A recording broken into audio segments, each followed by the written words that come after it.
अकरार कर तो अब बस नहीं चल रहा कि रूबी किसी भी तरह उसकी मोहब्बत को कबूल कर ले और रूबी उसे शादी कर ले। इसीलिए अकरार अब दोबारा से रूबी की खातर राबिया के पास पहुंच जाता है और राबिया से दरख्वास्त करता है कि तुम रूबी को मनाने में उसकी मदद करे।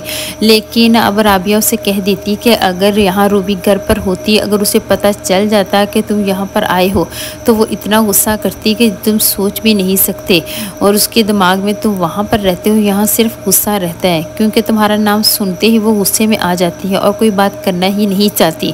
जिस पर अकरार अब राबिया से कहते हैं कि आप एक बार फिर ट्राई करें, लेकिन रूबी को आप मनाने की कोशिश करें। राबिया अब साफ मना कर देती है कि मैं ऐसा कोई काम नहीं करूँगी, बल्कि मैं रूबी से बात करूँगी ही नहीं। वो किसी की बात सुनना ही नहीं चाहती तो फिर मैं क्या बात करूँ, और तुम्हारे बारे में तो उससे के ख्यालात और ज़्यादा बदल चुके हैं। लेकिन राबिया अब अकरार से कहती है कि तुम इन सारी बातों को छोड़ो, बल्कि ये बताओ कि तुम क्या लोगे, कॉफ़ी मंगवाती हूँ या चाय। लेकिन वो कहता है कि नहीं, मुझे इन चीज़ों की ज़रूरत नहीं, मुझे सिर्फ़ और सिर्फ रूबी चाहिए।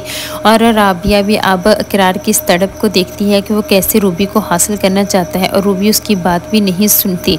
दूसरी तरफ अब जाफ़र को जब ये बात पता चलती है कि राबिया ड्रामे में क्या लिख रही है तो उसे बहुत गुस्सा आता है। इसीलिए वो राबिया से फ़ोन करता है और उसे कहता है कि तुम्हें कुछ होश भी है कि तुम किस तरह का ड्रामा लिख रही हो, और मैंने ये क्या सुना है कि तुम कौन सा किरदार लिख रही हो। लेकिन राबिया वह उनको वजाहत देना चाहती है कि सर मैं ऐसा, लेकिन अब वो बात सुनते नहीं और सर जाफ़र कह देते हैं कि तुम इस ड्रामे को लिखना यहीं पर छोड़ दो और मेरे ऑफिस में आकर मुझसे मिलो। जिस पर अब राबिया हामी भर लेती है और कहती है कि ठीक है, मैं आपसे आकर मिलती हूँ।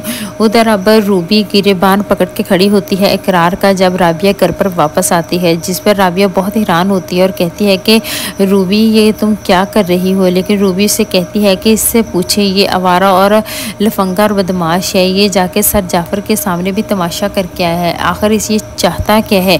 जिस पर अकरार अब साफ मना कर देता और कहता है कि नहीं, रूबी को कोई गलत फहमी हुई है। रूबी जी आप क्या कह रही हैं, मुझे आवारा और बदमाश कह रही हैं, जबकि ऐसा तो है ही नहीं, हो ही नहीं सकता कि मैं कोई आवारगी करूँ। मुझे तो सिर्फ आपसे प्यार है और इसी बात का इजहार मैं सर जाफ़र के सामने भी करके आए हूँ ताकि वो आपको कुछ समझाएं, क्योंकि आप तो किसी और की बात सुनती ही नहीं हैं।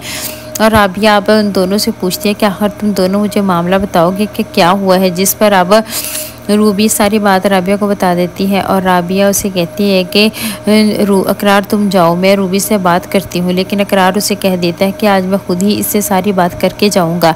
इसे इस बात का एहसास था कि नहीं कि मैं इससे कितना प्यार करता हूँ। लेकिन रूबी उसे कहती है कि मैं तुम्हारी कोई बात सुनना ही नहीं चाहती, मैंने तुम्हें पहले ही कह दिया कि तुम्हारे इस प्यार से मुझे कोई सरोकार नहीं है, तो प्लीज़ आइंदा मेरे सामने आने की कोशिश भी मत करना।